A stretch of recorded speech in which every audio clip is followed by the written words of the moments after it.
Hello, this is Chuck Ridgway, Automation Technology Manager. It's Tuesday. It's time for another live stream. Now, we think we've got a great topic for you today. We think it'll be very informative. Here's our topic for today: using shared I/O with multiple OCS controllers. Now, what we're specifically talking about today is something called warm backup. That's when you have two controllers that are sharing a set of I/O. And the reason you have two controllers is for the purposes of a backup. So if one would fail, the other can take over. Now, to help talk about warm backup today, we're going to bring in our product manager, Mr. Casey Gardner. How you doing today, Casey? Hey, not too bad. How's it going, Chuck? It's going well. So what is it specifically with the Horner OCS that allows it to work pretty well with warm backup type architectures? Sure. I think the key is probably the fact that our network I/O is mostly driven around the Cscan protocol. So Cscan's a Horner proprietary protocol, and it's just really good architecture and it's conducive to the warm backup situation. Sure, and Cscan was invented originally for some high-speed material handling type applications, but what specifically about Cscan allows it to work really well in these warm backup type architectures? Sure. So for Cscan, for a lot of input data, or all input data for that matter, so whether it's digital or analog, mostly uses something called global data.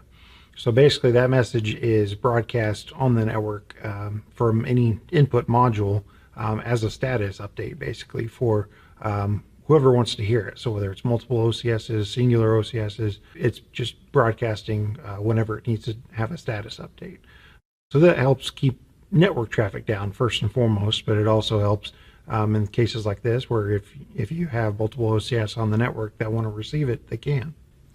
Yeah, so it just really works great for having multiple OCSs receive effectively the same input status more or less simultaneously.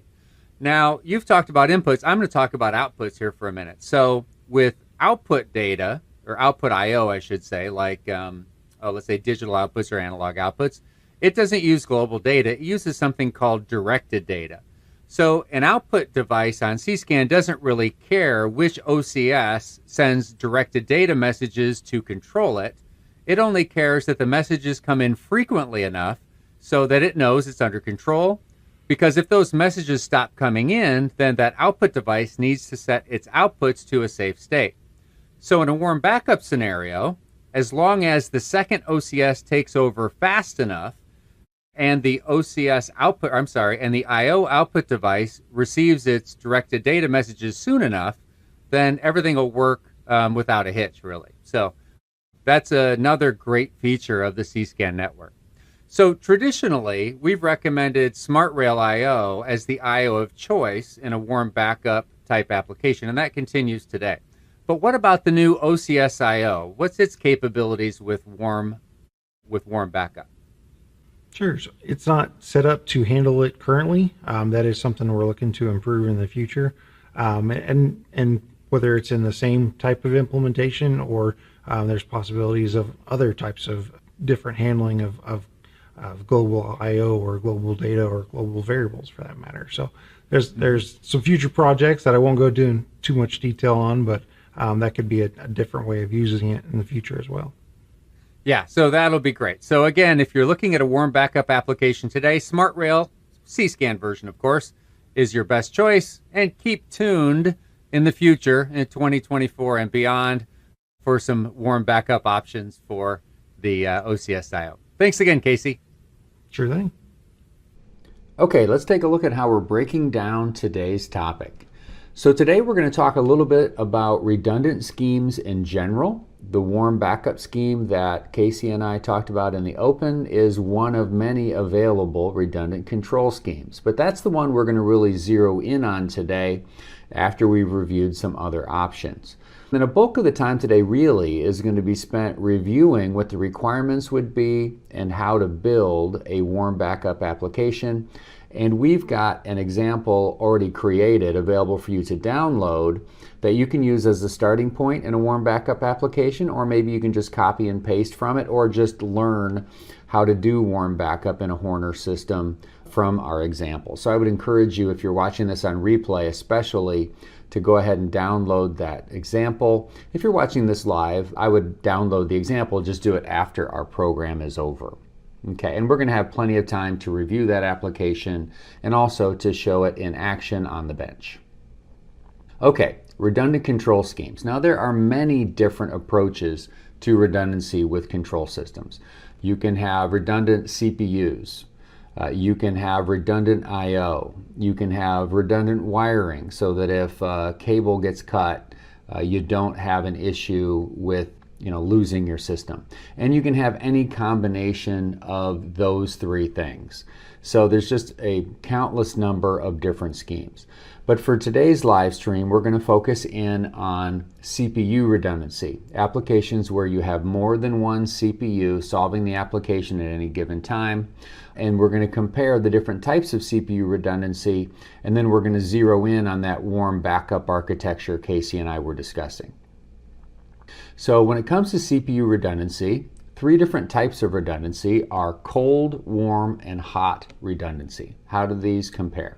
Well, cold redundancy is really just having a spare programmed and ready to go on the sideline, not powered up under regular conditions, because in your application it's acceptable for there to be at least some downtime and for a requirement for a human to intervene to get your system back up and running. However, you've got the hardware you need in terms of a spare CPU, programmed and ready to go, just powered down and on the sideline, ready for you to install. So you should be ready to get the system back up and running again in a matter of hours, maybe minutes, but in a matter of hours at the very least, because again, some downtime in your application is acceptable.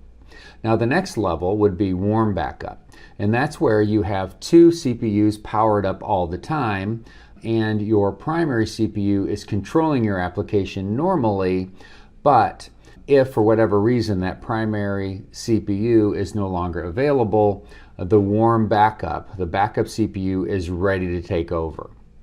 And then hot is identical to warm. The only difference really is in the transition between the two. With a warm backup system, there could be some transition time between the primary going down and the secondary taking over. It could be measured in a matter of seconds or milliseconds, but there is some transition time there. Whereas with a hot backup scenario, you're guaranteed that there'll be a seamless transition between the primary and the secondary CPU. Taking a closer look at these two different types of redundancy, warm and hot backup. Again, the hardware is nearly identical. You have two CPUs in either case, both powered up all the time. The primary difference, of course, between the two is what happens during the transition. Again, with a warm type scenario, there could be a bump or a transition period between the primary and secondary, where the secondary's getting up to speed, if you will, on what's happening in the application. And in a hot system, there is no bump. Now we're going to program our example today, or show you the example that we've created today, which is a warm backup system. So it's not guaranteed to be without a bump, but it's going to behave in most scenarios like a hot backup system, in that most of the time when there's a transition, there won't be a bump. There's just no guarantee that it's going to be seamless. So in general, with a warm backup system, you have multiple CPUs and a single set of I/O. You identify the two CPUs as a primary and a secondary. Sometimes they're called a primary or a backup. It all depends on the nomenclature. Today, though, we're calling it primary and secondary. They're both always powered up. The secondary takes over when needed. And because we're talking warm backup and not hot backup, the transition is not guaranteed to be seamless or bumpless. But we're going to set up our system today to, eliminate as much of the transition time as possible to get rid of that bump, to make it seamless most of the time. Okay, so the specifics of our system for using OCS for a warm backup. First of all, as Casey and I discussed in the open, we're going to be using Cscan, that's Horner's proprietary network, for the real world I/O. And we're going to be using SmartRail as our I/O system. All the I/O is going to be updated over the network, and because both CPUs are on that same network along with the smart rail, both CPUs are going to see all the inputs all the time, and they're going to be able to control the outputs on demand. So the primary normally is controlling the outputs, the secondary takes over when needed. Now, in addition to what we have going on with real-world I/O over Cscan, we're also going to be taking advantage of Ethernet for this warm backup application. We're going to be using a protocol called Ethernet Global Data to synchronize some of the other memory areas beyond real-world I/O, things like internal variables, between the two CPUs. So there will be both CAN for I/O and Ethernet for some high-speed data exchange in use in our application. So let's give an outline of the different things we need to accomplish in this warm backup application to successfully implement it. Well, we're going to have to configure the real-world I/O, read real-world inputs, and write real-world outputs. Now you might say, well, you do that in every application. What's the big deal there? Well, in a redundancy application, in warm backup in the case of an OCS, these are tasks you're going to be doing more manually than you normally would. So you're not going to be using all the built-in features in Cscape and the normal built-in I/O scanners within the OCS firmware to do everything in your application that you normally would. You're going to be doing some of this manually with function blocks. So that's what makes it a little bit different in a warm backup application. We're also going to have to set up our Ethernet communications to be exchanging our internal variable memory areas between the two CPUs, and we're going to have to set up a scheme where we are paying attention to the health of the other CPU in the system so that the secondary knows when to take over from the primary, and then after a primary comes back online, when the secondary knows to hand control back over to the primary. And we're going to be accomplishing this application with a single Cscape file. So we're going to have a single program that can be run both in the primary and the secondary, so we don't have two different programs to maintain. We're going to be doing everything in a single application. Let's start by talking about what are the couple of the things that we need to do in order to be able to have a single application file be run in both controllers. Well, it's really not as bad as you might think. First of all, we're going to not be hard coding the CAN address and the IP address in the controller. We're going to be making that configurable from the screen, obviously, so that you can, from the touchscreen of either the primary or the secondary, configure its node address, configure its IP address, configure whether it is the primary or the secondary controller. So we're going to need to set up our application to support that. And then we'll also need to, when we select whether a controller is primary or secondary, we also have to be able to know what the IP address and the CAN address are, not only of our own node, but also of the other nodes, so that we can set up our communications appropriately. But those are just a couple of things we need to do in our application to make it work as a single file. Now let's talk about I/O configuration, right? This is a task that normally, for expansion I/O, normally we go to the hardware configuration section of Cscape, and we use the tools there to add a smart rail base, add the modules we need, configure the modules, those sorts of things. Well, in this warm backup configuration method, we're going to be using function blocks and ladder to do our hardware configuration. And we're doing that because we need to be able to have either of two CPUs configuring the I/O, and we don't know at any given moment which CPU is going to be in control. So therefore, we're going to be doing some things manually. And using these function blocks in logic is going to be the method we're going to use to do it manually, so we have tighter control over what's happening at any given moment. Now, the example program that we've provided for you to be able to download, it has a lot of the details, the configuration details for Smart Rail embedded right in it. So you'll find not only in the comment sections of parts of the code, but also in rungs of logic that you can copy and paste and enable and disable in the logic. That's where the hardware configuration details are found for Smart Rail in this application. So I'm not going to go through slide by slide and tell you what integer values that you need to send manually over your function blocks to configure a specific smart rail module for a specific mode or something like that, like an analog input module. Is it voltage or current? Those details are handled in the comment section in the logic example program. Okay, so once we have configured our I/O, we also then have to be set up to be able to read the inputs and write the outputs. And as Casey and I talked in the open, for real-world inputs, we're going to be using Cscan's global data capabilities for that. And effectively, both CPUs are going to be able to easily see the status of all the real-world inputs using global data, and specifically using an instruction called a net get instruction. So that's what we'll have in our program to be able to ensure that we can see the status of the inputs. And then when it comes time to writing the outputs, we're going to be using an instruction called a net put instruction to send the output data that we've solved in our application to the output module. But this is where only one of the two CPUs is going to be in control at any given time. So with the primary, if it's up and running, it's going to be, as a matter of course, writing the net puts, whereas the secondary is solving the logic just like the primary is, but it's not actually taking the step of sending those net put commands until it's needed. Next part of our application, we need to set up Ethernet global data so that we can exchange some internal variable data between the two CPUs. Again, in any application, it's not all about strictly real-world input variables and real-world output variables. We've also got internal variables for things like set points or status or accumulated status, whatever the case may be. There are internal variables required in any application.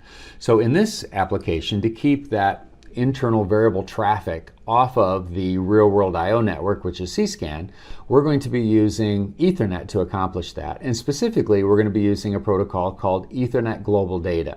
So what will be happening is we're going to take a small portion of R, M, and T memory in our application, and we're going to be kind of earmarking that for internal variables. Now, in this application, as you've probably already noticed, we're using register-based advanced ladder instead of variable-based advanced ladder. And you could certainly do the application strictly in variable-based with some mapping that's done, but this is an application that was written in register-based, and we just went ahead and left it in that format for today's discussion. Now, what's happening normally is these Ethernet global data exchanges of internal variable memory areas are happening every 10 milliseconds or so in our application, and the secondary, as a matter of course, is going to be copying the data from the primary into its local internal memory and using that. However, in some scenarios, the primary will be using the secondary's variables, and we'll talk about those in that part of the program. Of course, we need to have logic that monitors the health of the other OCS, and we're going to be using the get heartbeat and put heartbeat functions for that, so that, again, very quickly the secondary CPU can tell when the primary has gone away and be prepared to take over. And the transitions that we have to manage start with the transition from primary to secondary. So again, we're monitoring, as a matter of course, the health of the other OCS. So if our program has identified us as the secondary through the way it's been set up from the screen, then we know that if the primary goes down, we have to go from not having our write output section of code enabled to having that enabled ASAP so that we can take over control of the real world outputs before they time out and detect that they're out of control. If we can make that transition happen very quickly, it will be seamless, in a matter of milliseconds, for instance, maybe 50 milliseconds or so, and then that minimizes the impact of any transition time there. And again, having frequent variable updates over Ethernet global data and being able to very quickly detect the loss of the primary is the way we can minimize the impact of the bump from our application. Now, the other type of transition that we need to manage is a little more complicated. That is actually where we turn control from the secondary back to the primary. As a matter of course, the primary is running the application all the time as long as it's up, but when it goes down, the secondary takes over. And then, of course, the primary is down at that point, so it has no knowledge of any of the internal variable states that are occurring while it's powered down or while it's offline, if you will. And so when it comes back online, control can't be immediately turned back over to the primary until we synchronize the internal variable data from the secondary back to the primary over EGD. So that's a additional transition we have to manage, but it's the one going from the secondary back to the primary. Okay. Let's fire up Cscape and take a look at this application. Okay, so here's our example application that you can download and use as the starting point in your application, or maybe just copy and paste, or just use it for learning purposes. All right, let's start by taking a look at how the program is organized. We have a number of main logic modules.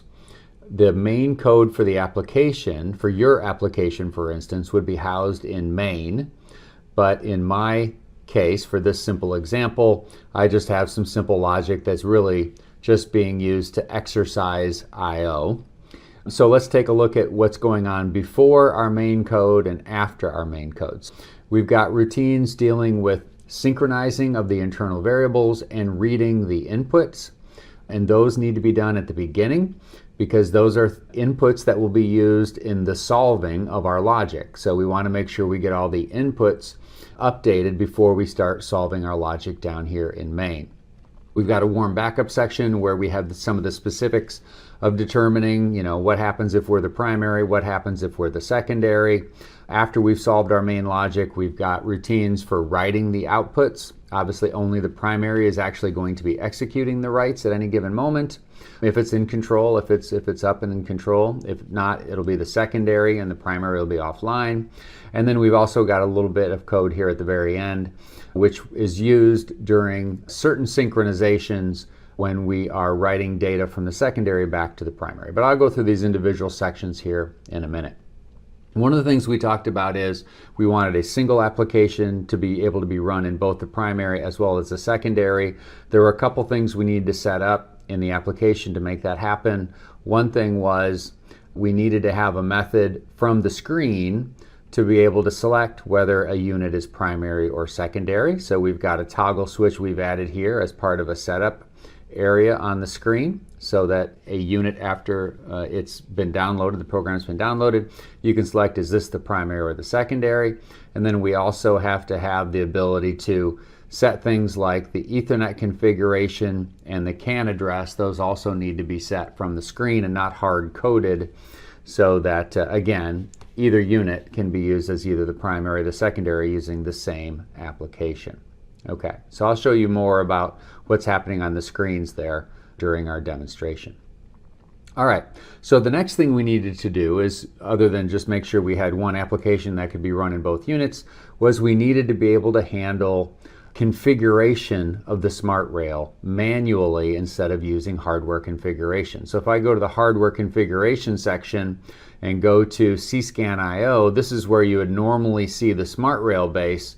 As you can see here, there's nothing there. I didn't utilize the built-in hardware configuration at all for configuring the smart rail I/O. Instead, I utilized logic in order to perform the configuration.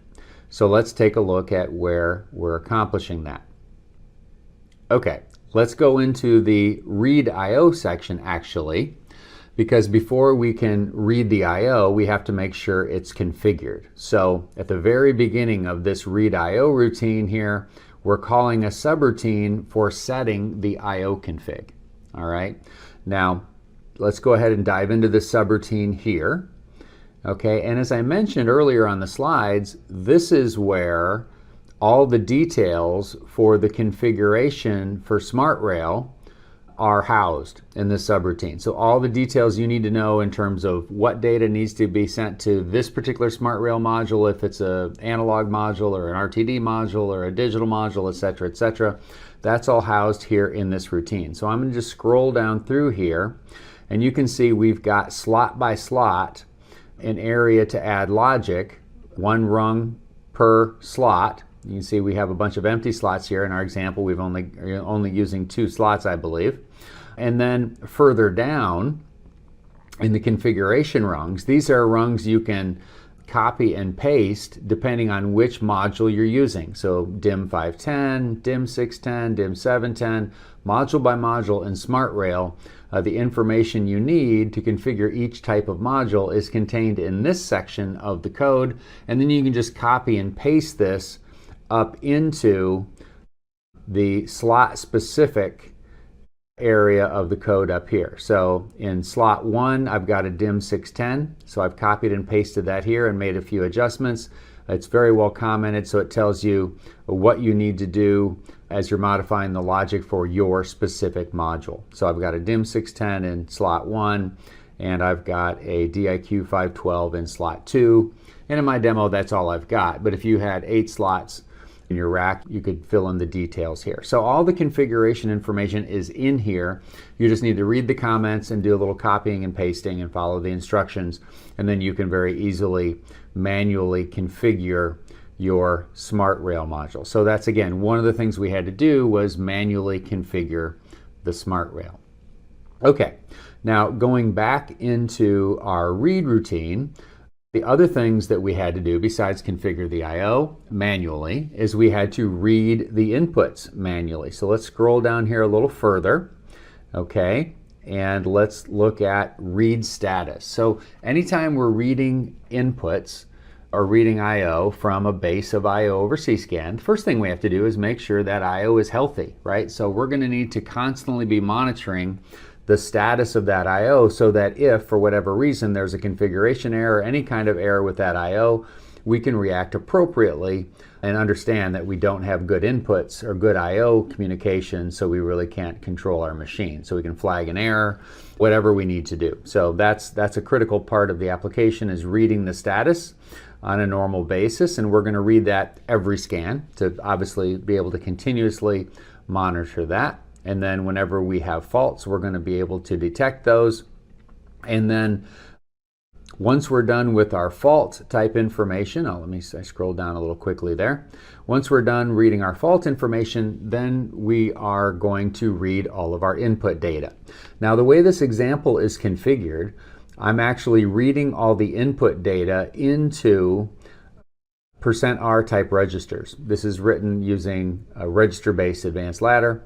I'm reading each particular slot into a bank of %R type registers, and I'm doing that using a net function, okay, where I'm actually reading in all the input data for the entire rack with a single instruction. Okay, so that's the way this example has been written. So it's taking the data that's come in over Cscan, all the input data, and it's copied it into a big bank of registers. And then there's a different set of registers which are allocated for each slot with the SmartRail.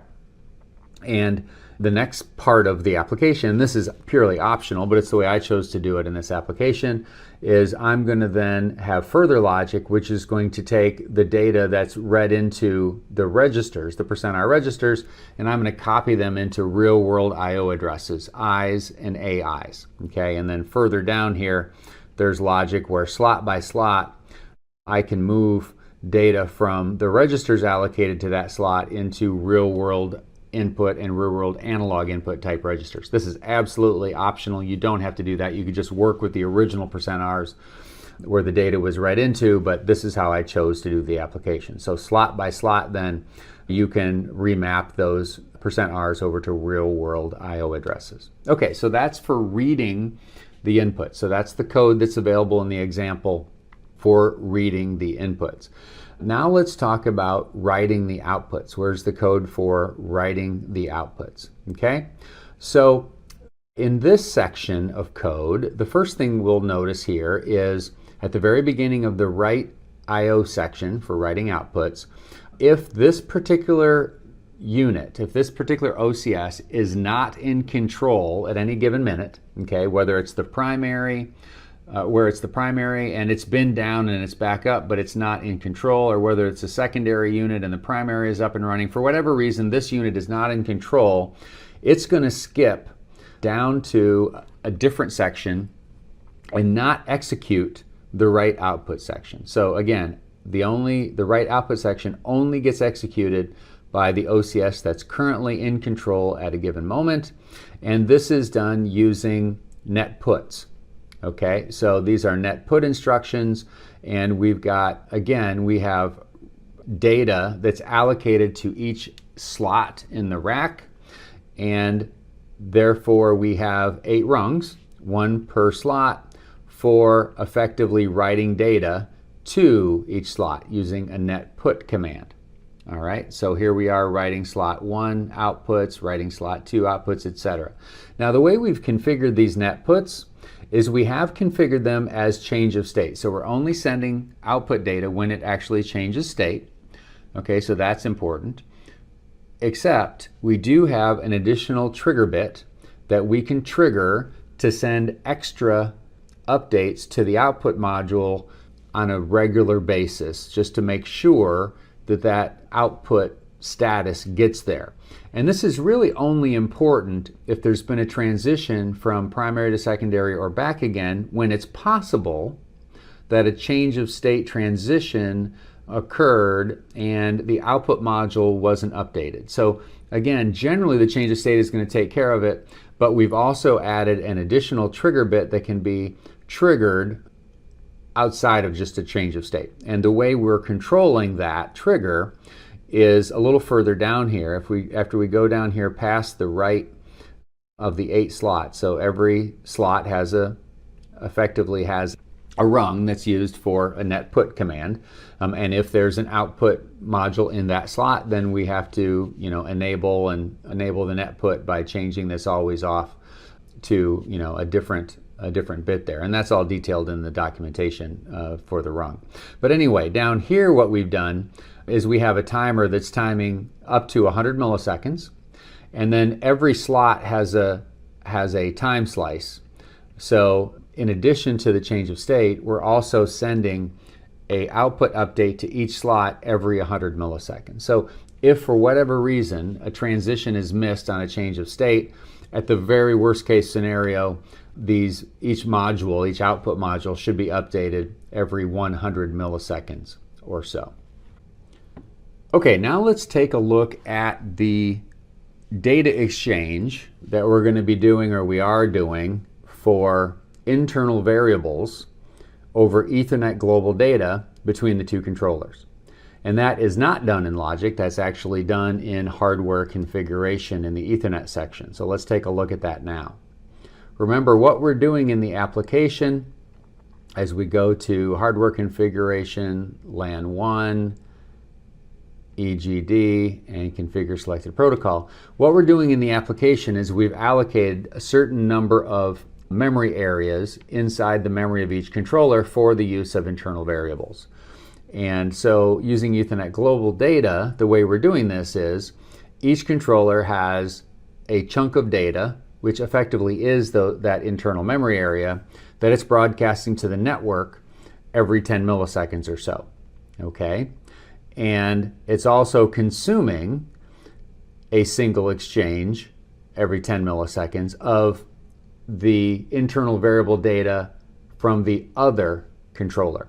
Okay, it's just coming into different register locations. Okay, so it's being broadcast, each controller is broadcasting their internal variable memory areas here through these addresses, and they're consuming the others through different addresses.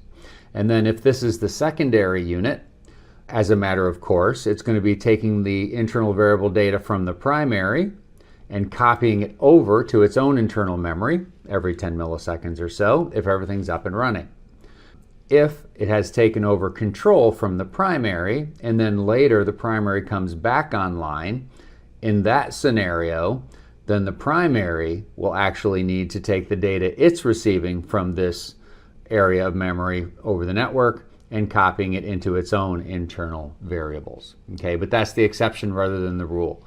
Normally the secondary is doing that synchronization from the primary's internal memory map. It only happens in reverse when the primary comes back online. So that's the scheme we're using for Ethernet global data for that internal memory space.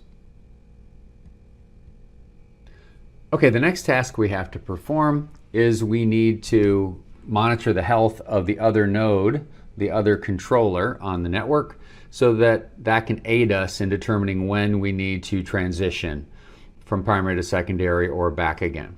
Okay, so that logic is contained in the warm backup section of code, and it's here.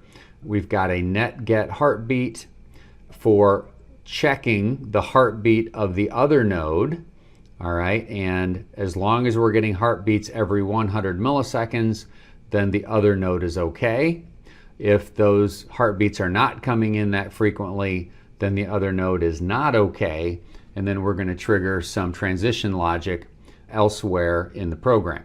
Okay, now of course, in order for us to receive in a heartbeat, there has to be logic for sending out a heartbeat, and that's actually right above here, okay, in this section where we've got a net put heartbeat function for sending out our heartbeat every 25 milliseconds or so.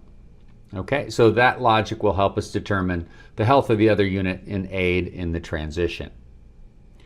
All right, the next part of our application to review is the whole synchronization. You know, when do we actually synchronize? We just reviewed the memory areas that are coming in and out of the controller, and when do we synchronize and when don't we synchronize? Okay, so let's go to the sync area of code here, okay, at the beginning, and let's take a look at how this looks. Here's where we have a summary of the specific registers we're using for internal variables. We just showed those in Ethernet Global Data. Okay, so when we're syncing the secondary, okay, remember this is happening continuously, right? If we're the secondary, all right, so we're not the primary, and the other node is in control, so in other words, the primary is in control, then effectively we're going to be syncing almost on a continuous basis, all right? And so we're taking the data coming in from Ethernet Global Data and copying it into our local variable space. And that's happened through a series of block moves, one per area of memory. Okay, and there's more off to the screen here that you're not seeing. So for syncing the secondary, that's very simple. All right. Now, if it's the primary, remember the only time we sync the primary is when it comes back online after being down, so that it can get the update from the secondary in that scenario. So that's a little more complicated in terms of the logic. So what we're doing here is we've actually set up a little bit of handshaking between the two particular controllers. And what's happening is the secondary, when it notices that the primary came back online, it's sending a bit to the primary that says, hey, I want to synchronize my data back to you. So we're calling that a sync request. Okay, it's just a bit that's going from the secondary to the primary. And then when the primary is ready to be synchronized, effectively what happens is it'll send a signal back saying, okay, I'm ready. All right. And then when everything's lined up and ready to go, then our synchronization can occur. And then when we know that the primary is ready to be synchronized, we actually stop scanning our main logic.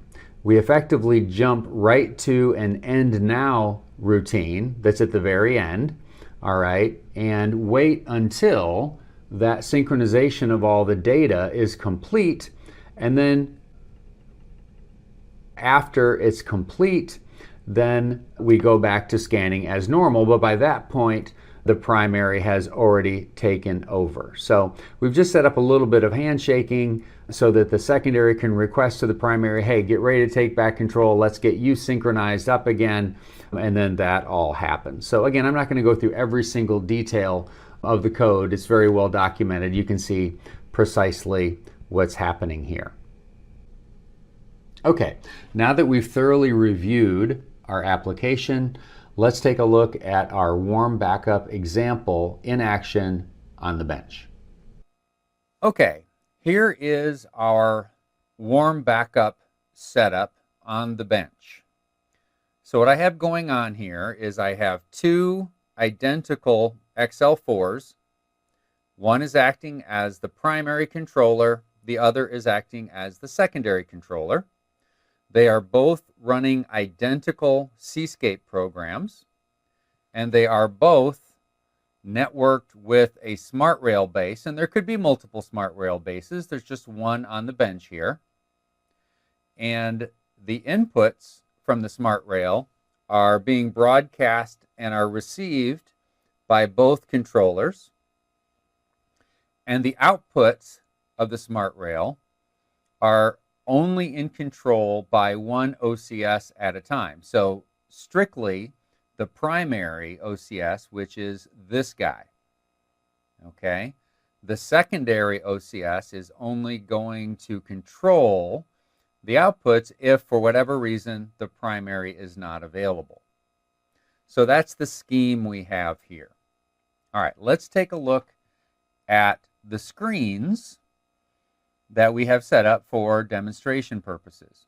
Okay, so on the first screen here, we're showing status from the smart rail. So both controllers are monitoring what's happening status-wise on the smart rail, and both controllers are just kind of showing the value of 3 of the outputs that the local programs in here, the local logic programs in here, are solving. So because they're running the same programs and the inputs are both being seen simultaneously, they're both solving the outputs the same way. But remember, it's only the primary right now that is actually sending the directed data command to the outputs, telling them to turn on. Okay, this guy is solving the logic, but he's not actually sending the directed data message currently. So let's take a look at some of the setup on these devices.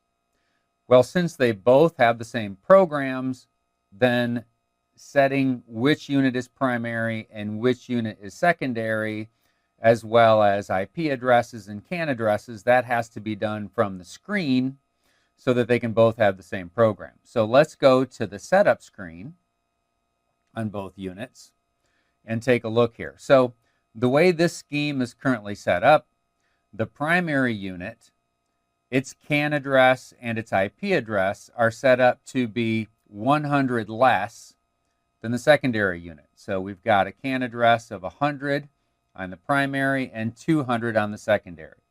We've got an IP address ending in 100 over here on the primary and ending in 200 on the secondary. Again, these are just schemes that I set up in this application. You could set up a different addressing scheme than I did. All right. Also, we're monitoring kind of the network traffic on CScan. That's also being monitored currently, as well as status of the Ethernet network. Okay, so let's head back to the main menu. Now let's take a look at the warm backup screen. So this is the screen where we select which unit is primary. In this case, we're primary here and not primary there. You know, we're also displaying the CAN addresses of the local and the other controller. And then we're also displaying the status in terms of who's in control for this controller and that controller. All right, so there's some status information that's being shared by the two. So you can always tell who's primary and who's secondary and who's in control at any given minute. Okay, now let's take a look at one more thing, and that is this. In addition to the real-world inputs that both of these guys are seeing simultaneously, whether they're digital or analog, they're going to see both of them simultaneously. In addition to that, there could be some internal registers, whether that's R's, M's, T's, etc., that are used for things like set points and other, non-real world type memory addresses, where the two units need to match for them in order to be able to solve the logic in exactly the same way. So in addition to monitoring the Cscan I/O or input data directly, they both have to kind of share some internal memory registers that are not coming in over Cscan. So we've got a sync screen here that we've established that's just showing a small subset of some of the those data values. So we've got an R register shown here, a T and an M bit. We've got an AQ register shown here. And if you'll notice, when I make a change to this R register, let's say that this represents a set point for the system or something. I'll make a change here from 111 to 200, and look over here. You can see that it's immediately reflected in the secondary. So as I make changes to the primary, they're immediately reflected in the secondary. So all the memory variables, R's, M's, T's, etc., that we have set up to be synchronized between the primary and the secondary, as long as they're both up and the primary is running, that just happens automatically every 10 milliseconds or so based on the way I have configured the system. Now let's take a look at what happens when we actually have a situation where the secondary controller needs to take over. So let's go back to the main screen. And what I'm going to do now is I'm going to turn on a XLE OCS controller that's off camera for you. And the only purpose of this XLE is I'm having it generate some signals that this digital input module then will read directly here electrically. Okay, so I'm going to turn on an XLE. You'll start to see the input data on the input module change, because these wires that are being controlled by this XLE I'm using for test purposes is going to be changing those signals, and again they'll be reflected in the status of those inputs. The other thing you'll notice is as these inputs start changing, the program that's running in both of these units is going to react to those changing inputs, and it's going to change the output patterns specifically of these two outputs. And that's just a result of its logic program seeing a different pattern in the inputs coming in. So let me turn on that IO generation function here in this XLE. And now you can see, if you look closely here, you'll be able to see the inputs are changing in the input module. Those input signals are being broadcast over Cscan, and each of these units is solving its program, which is identical. Each one has the identical program. It's solving them in the same way. So both of them are more or less synchronized in terms of what the state of the output should be at any given time, but only this guy is actually sending the message to the outputs to make them change state. And because those outputs are relays, in this case for my demo, you can hear them clicking. So I'm now going to unplug the primary, and we're going to see if this output pattern continues, and probably more importantly, if there's any interruption at all to the output pattern in this relay module that's controlling the application. So I'm going to unplug here, and I'll be quiet so we can listen for the relay pattern.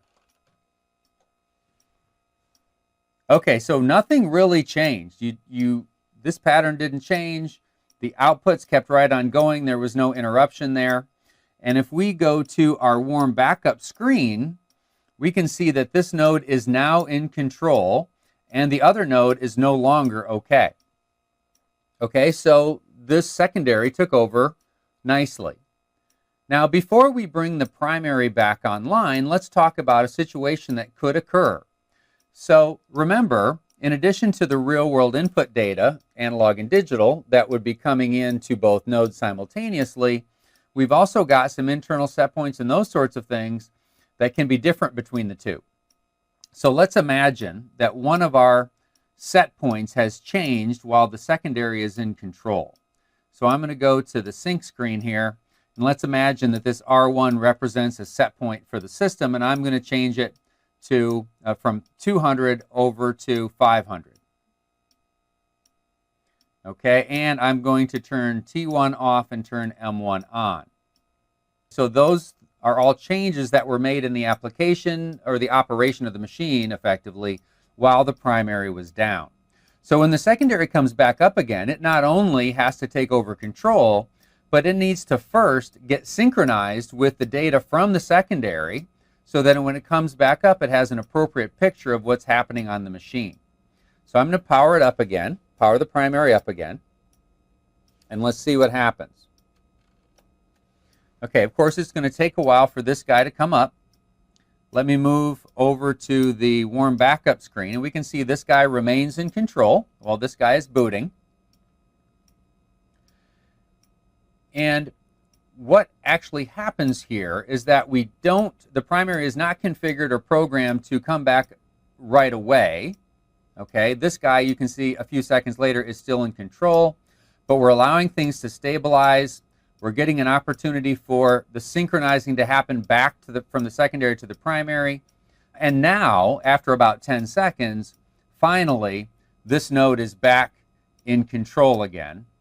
But if we take a look at the synchronous data, we can see that truly the changes that were made while this guy was not available have been reflected in its local memory, and those reflections or that synchronization occurred before it took control over again. Okay, so that's our demonstration for our warm backup setup here on the bench for the demo that I've been reviewing with you today. Okay, so that's it for our material for today. Let's do a wrap-up.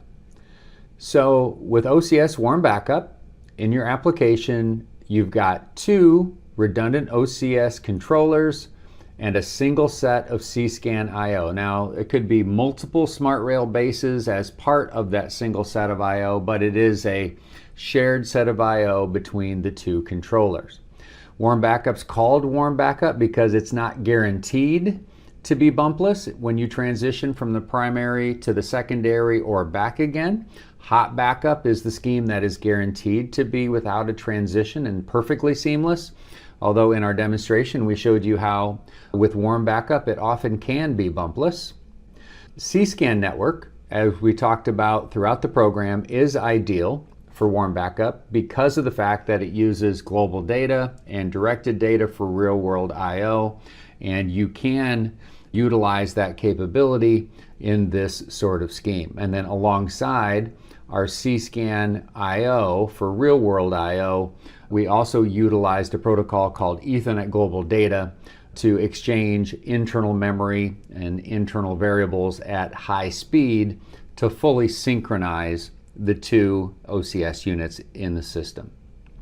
So this is part of the program where I remind you that we're here every Tuesday at 2 o'clock, either fully live, partially pre-recorded, fully pre-recorded, but either way, we are streaming live our program for you, and we have people standing by to answer your questions if you're watching live. If you're watching on replay, like most of you do, then you can always give us your comments or your questions in the comment section, and we'll get back to you just as quickly as we can.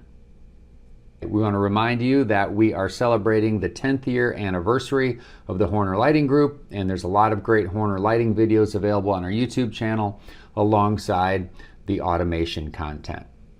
Next week in our program, we're going to be reviewing for you some new data-defined, user-defined function blocks that are available for you to download and use in Cscape.